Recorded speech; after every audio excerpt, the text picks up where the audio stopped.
ప్రియమైనటువంటి క్రైస్తవ సహోదరి సహోదరులారా, ఈరోజు సువిశేష పఠనాన్ని ధ్యానించినట్లయితే ముఖ్యమైనటువంటి అంశం దేవుని యొక్క పిలుపు మరియు దేవుణ్ణి అనుసరించడం ఎలా అనేటువంటి అంశం మీద మనం ధ్యానిస్తూ ఉన్నాం.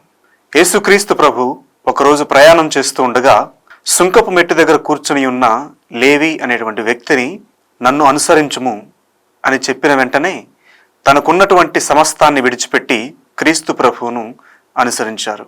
ఆ రోజులలో పన్ను వసూలు చేసేటువంటి వ్యక్తులంటే అసహ్యించుకునేవాళ్ళు. వీళ్ళు రోమా సామ్రాజ్యం కింద పనిచేస్తూ ప్రజల దగ్గర పన్ను అన్యాయంగా వసూలు చేస్తూ ఉండేవారు. అందువలననే యూదులకు ఈ పన్ను వసూలు చేసేటువంటి వ్యక్తులంటే అసహ్యం. అలాంటి వాతావరణం నుండి ఒక వ్యక్తిని ఈరోజు యేసుక్రీస్తు ప్రభు తన సేవకై పిలుచుకుని ఉన్నారు. అక్కడ ఉన్నటువంటి జన సమూహము ఏనేంటి పాపాత్ములతో ఉన్నాడని చెప్పి వారి యొక్క హృదయాల్లో సనుగుకున్నారు.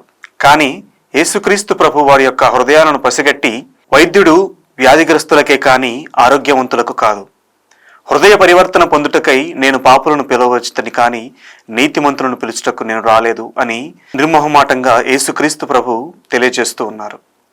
ఎప్పుడైతే నీవు నేను పాపాత్ములుగా పరిగణించుకుంటామో అప్పుడే మనకు రక్షణ కలుగుతుంది అని చెప్పి దేవుని దృష్టిలో నీతిమంతులుగా పరిగణింపబడతామని చెప్పి తెలియచేస్తూ ఉన్నారు. కాబట్టి ఈ తపస్సు కాలంలో ఇతరులకు సహాయం చేసేటువంటి గొప్ప మనసును, ఇతరులందరినీ కూడా సమాన దృష్టితో చూసేటువంటి మంచి హృదయాన్ని మనకు దయచేయమని ప్రార్థన చేసుకుందాం.